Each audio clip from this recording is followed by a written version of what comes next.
What's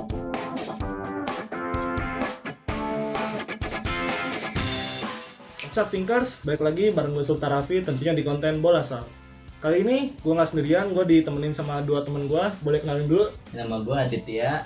Nama gue Henry. Jadi mereka berdua ini orang lama dari gak kepikir tim.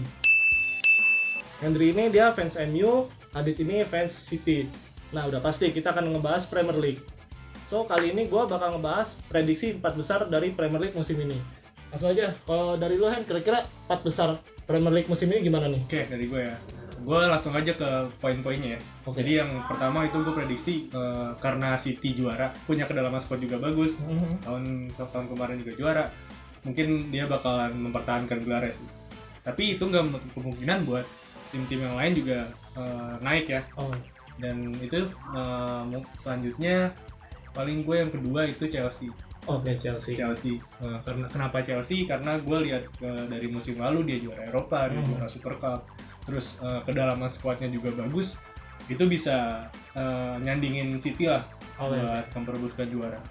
Terus karena yang ketiga, gue milih MU. Kenapa MU? Ya karena gue optimis nih, gue selaku fans MU, gue optimis banget MU bisa rambak ke posisi 3, walaupun skuadnya nggak sedalam Chelsea sama City, tapi gue masih optimis karena dia mempunyai di masing-masing lini itu ada dia MU. Cuman tantangannya di lini tengahnya aja sih kalau. Tuh. Terus yang buat keempat, nah gue bingung nih yang keempat nih, gue agak ragu milih Liverpool atau Spurs. Karena gue kenapa ragu Liverpool, gue lihat dari tahun kemarin dia udah jelek kan, udah menurun ya? Iya, trio Firmansyah juga udah terlalu bagus. Ya mungkin 4 sih Liverpool. Kalau lu Dit gimana? Kalau gue langsung ke peringkat 3 sama 4 aja kan. Iya. Karena peringkat 1 sama 2 gue mirip sama Henry. Kalau ketiga sih gue kurang setuju kalau MU bakal bisa ketiga sih. Karena yang dari gue lihat sama pertandingan semalam itu kayaknya yang main cuma Bruno Fernandes doang. Terlalu ini ya, terlalu Bruno. Iya, terlalu ngandelin Bruno, semua kan pada ke Bruno gitu kan, tinggal kayak main aja gitu Bruno sendiri gitu. Jadi kalau ketiga menurut gue mungkin Liverpool sih bisa balik lagi ke trio Firmansyah, mungkin bisa bangkit lagi sekarang. Sama yang keempatnya Apa nih? Spurs kan. MU nggak masuk besar nih. Kayak gue masih agak ngeraguin aja. Kita coba bedah dulu ya dari lu kan tadi prediksi City, Chelsea, MU sama Liverpool. Kalau lu City, Chelsea, Liverpool sama Spurs. Oke, kita dari yang peringkat 1-2 dulu nih yang kira-kira bakal dominan di 2 besar. Kita mulai dari City. Kalau menurut lu berdua gimana nih? Kira-kira City emang udah layak banget kan nih buat pertahanin gelar. Sedangkan kan mereka ini nggak punya striker semenjak ditinggal Aguero. Justru mereka malah membeli Jack Grealish yang notabene bukan seorang striker melainkan sayap. Gimana nih? Kalau dari dulu ya, prediksi lo tentang City. Dari gue dulu. Oke. Menurut gue Pep memang udah biasa false nine ya, pakai false nine. Menurut gue dia bisa nyesuaiin lah. Apalagi ada Foden kan di sana. Di sana Foden bisa ke tengah, dia bisa ke samping, bisa ke kanan, bisa ke kiri. Ada Grealish juga. Ada Sterling juga di sana, jadi bisa saling ngisi lah depannya.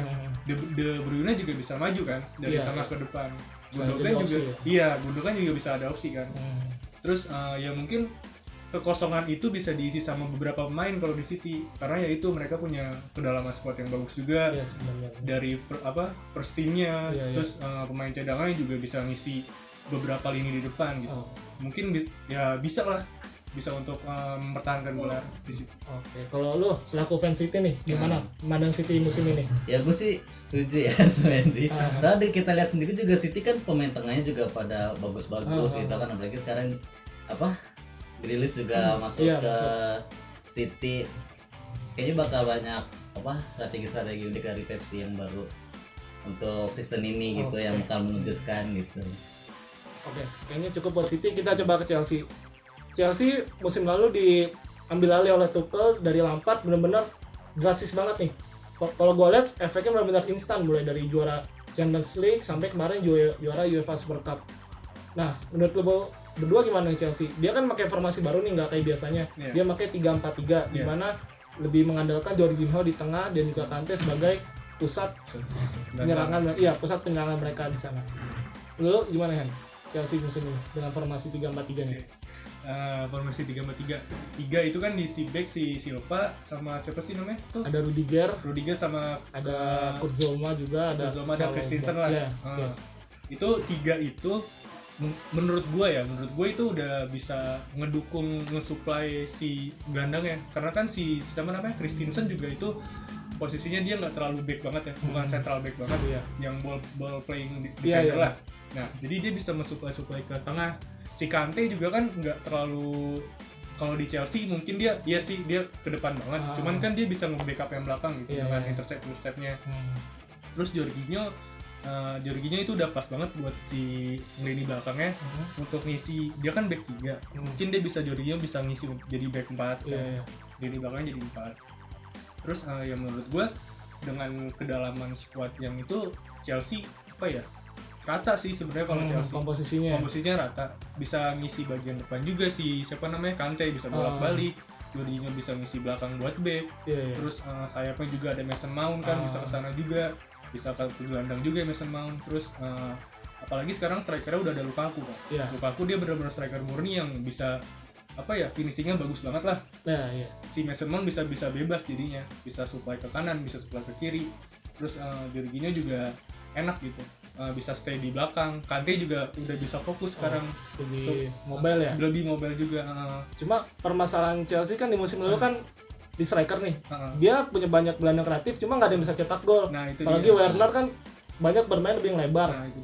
Nah, kira-kira dengan masuknya Lukaku gimana nih? Apakah benar-benar jadi jawaban terbaik Chelsea? Sedangkan Lukaku kan di beberapa musim terakhir di Premier League, di MU juga so-so lah kalau menurut gua, nggak begitu kelihatan. Apalagi di Everton, sebelumnya di West Brom, dia baru terbukti ketajamannya pas di Inter Milan. Nah, menurut lu nih gimana nih kalau kembalinya Lukaku ke Premier League? Coba dari lu Dadin. Ya kalau gue lihat kan dari kemarin juga kan Chelsea kan kayak striker gantung gitu gak sih, kayak tinggal nunggu bola-bola gitu doang. Target man ya. Iya, kayak Lukaku juga gue lihat juga performanya kan masih gitu sih, kan cuma bagus pas di Inter Milan kan. Dia bagus, cuma pas di Liga Inggris belum terbukti kan, kayak masih kurang sih. Gue merasa kayak butuh striker yang dia bisa buka peluang gitu loh. Tapi gini, hard creating gitu. Iya, sorry gue potong nih ya. Ya tapi Lukaku kan tipe striker yang tunggal lah, striker tunggal di depan lah. Dan menurut gue dengan adanya dukungan si Mason Mount sama sebelah kiri siapa? Bisa Havertz, bisa Ziyech. Havertz sama Ziyech kan. Atau Pulisic juga bisa sih di situ. Iya Pulisic. Apalagi di situ ada siapa namanya yang tengah, Kovacic pokoknya itu bisa ngedukung gitu. Soalnya kan di Inter Milan dia juga didukung sama winger sama gelandang ya. Tapi kalau di MU kan di gelandangnya nggak ada nih. Dia cuma ngedukung winger, tapi bisa ngejebolin nggak sih Lukaku? Jadi mungkin bisa tajemin juga gitu lini depannya. Cuma di Inter Lukaku ini kan bermain dua striker nih, ada tandemnya si Lautaro. Sedangkan Chelsea ini kan main satu striker nih, dia lebih banyak main di tengah, yaitu ada bisa Havertz, bisa juga Mason Mount. Ada juga backnya kan, SP sama Marcos Alonso yang suka berikan umpan-umpan silang. Nah, menurut lo efektif nggak nih dengan permainan seperti itu dibandingkan dengan di Inter yang ada tandemnya di depan? Butuh penyesuaian mungkin sih, apalagi Werner kan ya. Werner sama-sama striker murni juga kan dia. Terus siapa namanya, dan juga Chelsea kadang Werner dipakai buat si winger serang. Mungkin ya butuh penyesuaian aja sih si Tuchel ini nanti, pinter-pinter aja. Kalau lu gimana lihat Lukaku nih? Apa? Kira bakal bisa jadi nggak usah top scorer lah, paling nggak bisa kontribusi banyak lah buat tim. Ya kalau misalkan dia udah mulai terbiasa sama cara pola mainnya Chelsea ya pasti bisa. Tapi kan kita lihat sendiri juga, tapi siapa Ziyech juga lagi cedera kan. Masih banyak sih yang bisa mendukung Lukaku. Harusnya sih bisa. Oke, kita coba ke peringkat 3 ya. Tadi kan lu milih MU, lu milih Liverpool. Kita bedah dari MU dulu dah. Kalau menurut gua MU ini terlalu one man show sih ke satu pemain, yaitu si Bruno. Dari musim lalu juga kelihatan banyak bola-bola yang dari gelandang, dari back itu pasti ujungnya ke Bruno. Sisanya Bruno ya lu mau kasih ke sayap apa mau langsung ke striker, udah gitu aja. Nah menurut lu gimana nih? Kalau anggaplah Bruno cedera atau akumulasi, kira-kira gimana? Apa MU masih bisa bersaing nih di 4 besar? Oke, mungkin lihat dari musim kemarin ya. Musim kemarin kalau nggak salah Bruno pernah cedera juga tuh, tapi nggak lama, cuma sebulan berapa bulanan kan ya. Beberapa match lah. Iya, beberapa match. Dan dilihat dari situ, iya agak nurun performanya. Cuman menurut gua kalau buat musim sekarang itu bisa di backup sama si Van de Beek juga sih. Menurut gua nih ya, menurut gua pribadi Van de Beek itu ada perkembangan dari musim lalu sama musim sekarang. Dilihat dari preseason kemarin kan gua ngeliat MU main juga, Van de Beek bisa ngisi posisi dari Fernandes yang mana kan playmaker ya. Dia bisa mobile antara bisa di posisi dari Fernandes atau di nemenin Matic di tengah atau Pogba atau siapa lah gitu. Dan nggak cuma di Van de Beek doang, nggak cuma di Van de Beek doang. MU kan sekarang punya supply baru di winger ya, ada Sancho, itu ada backnya juga Varane. Itu bisa bikin lebih secure lah istilahnya. Lini tengah bisa lebih fokus ke tengah, nggak bantu pertahanan lagi. Kalau kemarin kan musim-musim lalu lini tengahnya ini si Fred atau McTominay itu jadi back juga tuh, gara-gara backup si Lindelof. Gara-gara kan Lindelof juga menurut gua markingnya kurang. Ya mau nggak mau gelandangnya ini harus bantu dia kan. Nah tapi kan sekarang udah ada Varane yang bisa ngisi tandem sama Maguire lah istilahnya. Tapi back MU kan nggak cuma Lindelof sama Maguire, di sana masih ada Eric Bailly sama si Phil Jones. Nah lu tahu lah Eric Bailly gimana. Eric Bailly sering cedera kan. Phil Jones juga udah nggak inconsistent banget udah kan. Lagi nggak dalam performa terbaik. Iya, makanya ya andalannya cuma itu, Varane, Maguire, Lindelof gitu. Jadi ya itu aja ya. Dengan kehadiran Varane mungkin lini tengahnya ini bisa fokus ke lini tengah. Gitu. Walaupun ya emang kita sekarang MU tuh kurang banget di lini tengahnya. Emang bener-bener butuh CDM dia. Yang nemenin Pogba lah buat di ngotak-ngatik tengahnya gitu. Dengan masuknya Sancho nih, kalau menurut lu gimana ya? Apakah ngerusak perkembangan Greenwood apa enggak? Secara kalau kita lihat posisi mereka kan sama ya, sama wing kanan. Musim lalu Greenwood lebih baik di kanan, soalnya di tengah udah ada Cavani atau Martial, di kiri kalau nggak James ya Rashford yang inti.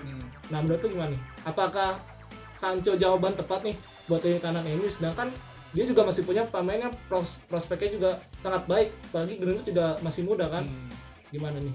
Mungkin Sancho itu pelapis di kiri kan mungkin ya.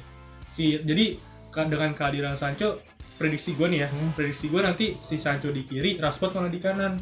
Soalnya kan Rashford juga bisa di kanan tuh, beberapa pertandingan dia bisa ke kanan juga.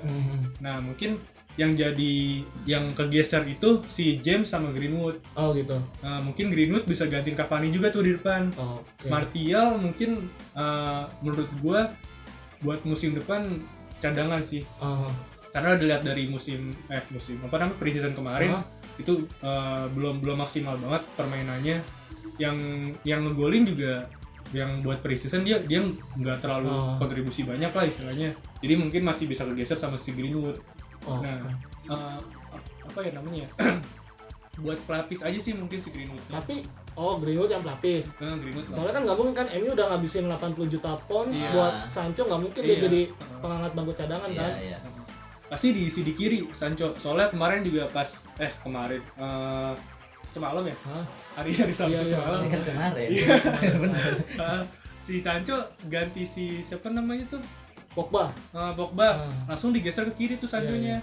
Nah, ya mungkin di situ dia posisinya, di naturalnya di situ. Coba bakal ngaruh nggak sih? Kalau musim lalu Sancho kan lebih dominan di kanan kan. Kalau di kiri tuh Dortmund ada Julian Brandt, kalau nggak si Thorgan Hazard.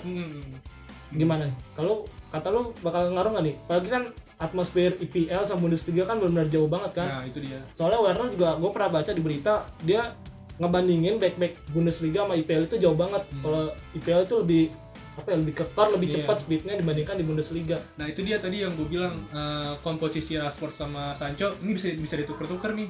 Sancho bisa di kiri, Rashford bisa di kanan, begitu pun sebaliknya. Jadi ya mungkin MU kalau bisa manfaatin rotasi itu bisa ngisi lini tengahnya gitu. Soalnya kan kadang tuh sering banget MU dari tengah langsung ke pinggir langsung lari ke depan kan. Iya. Nah, kalau misalnya di wingernya aja udah kuat, mungkin bisa ngisi si lini tengahnya ini. Jadi dia bisa langsung counter attack sebelah kiri, sebelah kanan. Ya bisa lah untuk manfaatin speed dari Sancho sama Rashford. Kayaknya udah banyak nih MU ya. Kita ke peringkat 4. Lu sih milih Liverpool, kalau lu milih MU. Oke. Karena tadi udah MU, coba kita ke Liverpool. Gimana? Menurut lu Liverpool? Kalau Liverpool kan yang kita lihat kan pasti terkenal sama Theo Firmansanya kan. Iya. Menurut gue sih masih oke aja sih ya untuk posisi Liverpool yang kayak gitu. Nah, kalau menurut lu gimana nih Liverpool musim ini? Kita tahu kan baru aja ditinggal Giorgio Wijnaldum. Otomatis di tengah mereka berkurang dong daya gedornya. Gimana menurut lu nih? Menurut gua kalau lini tengah Liverpool tuh ada banyak opsi lah istilahnya. Ada Fabinho di situ kan. Terus ada Henderson juga. Terus ada siapa lagi, satu lagi tuh? Thiago, ya. Thiago, Walaupun dia lagi cedera, tapi kan yang bisa ngisi backupnya tuh ada gitu kalau Liverpool. Mungkin lini tengah emang vital banget ya di bola. Makanya gua nempatin Liverpool ke posisi 4 ya karena itu backup dari lini tengahnya itu kurang dia. Kalau misalnya satu pemain inti yang di pemain tengahnya ini cedera, ya mau backup siapa gitu. Palingnya akademinya kan. Cuma emang kalau gue lihat nih Liverpool ini kedalaman skuadnya apalagi cadangannya ini emang benar-benar kurang semua. Lu lihat musim lalu Van Dijk cedera lama, kita lihat benar-benar hancur banget kan belakangnya. Belum juga Joe Gomez kadang cedera, Joe Matip cedera. Berarti benar-benar kedalaman skuadnya benar-benar jomplang banget sama pemain intinya kan. Nah itu makanya gue nempatin di posisi 4 karena ya gitu, kalau misalnya cedera dia mau naruh siapa di situ gitu loh. Paling pemain akademinya tuh. Ya kan mereka juga belum pengalaman banget kan masalah di Premier League mah. Nah, terlebih musim lalu kan kalau kita lihat trio Firmansyah ini kan sedikit karatan ya. Jumlah gol mereka kan benar-benar enggak sebagus pas mereka juara UCL musim belakang dua musim belakang kan. Layak enggak sih Liverpool nih tetap di zona UCL dengan tidak konsistennya pemain-pemain mereka termasuk 3 di depan? Gimana deh kalau menurut lu deh? Emang udah layak nih Liverpool masuk UCL? Apa mungkin bakal nurun lagi performanya? Menurut gue sih Liverpool ya harusnya sih udah mulai harus ke zona nyaman nekat lagi ya. Soalnya kan dari pas dilihat dari musim lalu dia kayak gitu, harusnya kan udah harus bisa belajar nih gitu kan dari yang kesalahan mereka. Apalagi juga sekarang udah mulai nyoba-nyoba kayak Jota main gitu kan, nanti Firmino. Harusnya sih masih bisa di 4 besar lah Liverpool. Kalau kita lihat nih bursa transfer musim ini di mana tim-tim IPL termasuk Big Six mendatangkan back baru. Sebelumnya kan sudah ada nih City membeli Ruben Dias dan juga Thiago Silva yang ke Chelsea. Sementara tim Big Six lainnya yaitu MU ngebeli Rafael Varane, terus Spurs beli Cristiano Romero, Arsenal beli Ben White, terus terakhir Liverpool beli Ibrahim Konate. Nah, menurut lu berdua kira-kira seberapa besar sih dampak back yang berkualitas untuk satu tim? Kalau kita berkaca musim lalu, City cukup sukses mendatangkan Ruben Dias berhasil memenangkan trofi IPL. Chelsea mendatangkan Thiago Silva berhasil memenangkan UCL. Nah, gimana nih kalau menurut lu berdua? Mungkin dari lu dulu deh. Kalau menurut gue sih lini belakang tuh sangat penting ya, apalagi kan kalau misalkan bola juga kan kalau misalkan lini belakangnya kayak kacau gitu nggak bakal bisa ke depan juga kan. Terus juga kayak percuma gak sih kalau lu punya pemain depan yang bagus-bagus nih bisa cetak gol, tapi kalau misalkan pemain belakang lu gak solid, amburadul gitu kan, kayak lu golin 2 tapi kejebolan 4 gitu kan kalah. Masih mending kayak lu gak kegolan nih tapi striker juga gak golin, seri masih dapat 1 poin kan gitu. Jadi ya bener sih harus bagus, kayak lini belakangnya dibenerin dulu baru ke lini tengah ke depan gitu sih. Kalau menurut lu gimana nih Han? Seberapa besar dampak seorang center back yang berkualitas untuk sebuah tim? Apalagi MU kan datangin Varane kan. Sebelumnya udah ada Maguire di sana, udah ada 2 back mahal aja nih. Gimana nih? Seberapa penting sih back berkualitas untuk sebuah klub? Gue referensinya ke MU tadi ya. Karena lu nanya MU kan ya. Referensi gue juga ke sana. Terus kenapa seberapa pentingnya sebuah back? Mungkin itu penting banget ya. Dan gue juga gue juga nebak-nebak nih lihat dari news berita-berita yang lain juga. Kemungkinan kenapa manajer-manajer dari Liga Inggris itu pentingin back ya karena persaingan di lini depannya itu keren banget di Liga Inggris. Mereka lini depan dari striker Liga Inggris itu cepat-cepat lah istilahnya. Jadi butuh banget pondasi yang kuat gitu. Butuh banget pondasi yang bisa ngehadang penyerang-penyerangnya ini. dan apalagi MU itu tahun kemarin parah banget backnya. Iya benar-benar. Jadi Maguire kayak nggak ada tandem gitu. Jadi mungkin si Ole ini kenapa datangin Varane karena dia pengen banget si Maguire-nya ini ada tandem. Nggak main sendiri. Karena kan si Lindelof itu lebih ke cover, lebih ke back cover. Dia nggak bisa mainin bola, dia nggak bisa supply bola. Mungkin disitulah kekurangannya ya untuk untuk MU sendiri. Dan kenapa datangin Varane ya karena itu Varane bisa jadi kemungkinan bisa jadi tandem yang baik buat Maguire-nya sendiri. Next ke satu pemain yang sangat fenomenal yang bursa transfernya memecahkan rekor pemain homegrown, pemain lokal termahal di Inggris, yaitu Jack Grealish dari Aston Villa ke Man City. Kalau kita lihat City ini kan dari lini ke lini sudah cukup lah ya dari pemain inti dan cadangannya. Grealish datang dari Aston Villa sebagai pemain sayap yang banyak bermain di kiri. Sedangkan di kiri kan sudah ada Sterling yang bisa ngisi atau bisa diisi oleh Ferran Torres biasanya. Kira-kira bakal di posisi apa sih Grealish nih? Gimana dari lu dulu sebagai fans City? Kalau menurut gue sih ya sama kayak yang di Aston Villa ya, Grealish juga bakal main di sayap sih, bisa di kiri, bisa di kanan. Karena dia juga kan memiliki skill individual yang cukup bagus kan ya, kayak dia lari juga kenceng, bisa supply bola ke para pemain depan juga gitu, bisa buka peluang untuk untuk City. Jadi menurut gue ya Grealish bisa main di kiri, bisa di kanan. Dia tetap di sayap ya. Nah, kalau menurut lu gimana Grealish? Apakah dia akan menjadi pemain inti atau hanya jadi pelapis? Kan nggak mungkin City ngabisin duit sebanyak itu, 100 juta hanya untuk pemain pelapis. Gimana menurut lu? Nah, gue setuju sama lu. Ya menurut gue juga nggak bakal jadi pemain pelapis sih. Kalau lu harga segitu jadi pemain pelapis ya buang-buang duit doang kan ya. Mungkin si Grealish ini bakal main di ganti-gantian sama Sterling sih menurut gue. Posisinya kanan kiri sesuai taktik aja sih Pep nanti gimana. Ya mungkin Grealish nanti prioritasnya bakal main di sebelah winger sebelah kiri sih. Bakal ganti-gantian sama Sterling. Sterling juga bisa kan ya main di sebelah kanan. Bisa di kanan, bisa di kiri. Nah, iya mungkin yang terancam itu si Bernardo Silva sih menurut gua. Bernardo Silva kan dari kemarin juga inkonsistensinya juga naik turun kan. Makanya dia juga sering cadangan ya. Iya, ke sisi sama Foden juga, sama Sterling juga, sama Mahrez juga. Terus sempat ada masalah juga kata lu kan waktu itu. Iya yang sama Mendy ya. Iya. Nah, makanya Grealish mungkin prioritas sebelah kiri sih. Di tengahnya mungkin Foden atau Gundogan atau De Bruyne. Seperti itu sih. Oke, jadi itu dia prediksi 4 besar dari Hendry sama Adit, dan juga ada beberapa pendapat dari mereka terkait defender yang baru pada masuk ke IPL dan juga Jack Grealish. Jadi kalau dari Hendry sama Adit, Hendry dulu dah 4 besar itu City, Chelsea, MU, Liverpool. Kalau lu Dit, City, Chelsea, Liverpool ya, sama Spurs ya. Oke, jadi itu dia. Kalau menurut Pikir Tim gimana? Apa setuju sama pendapat mereka berdua atau punya prediksi sendiri? Tulis di kolom komen ya. Terima kasih buat yang udah nonton. Sampai ketemu lagi di konten Bola Sal berikutnya.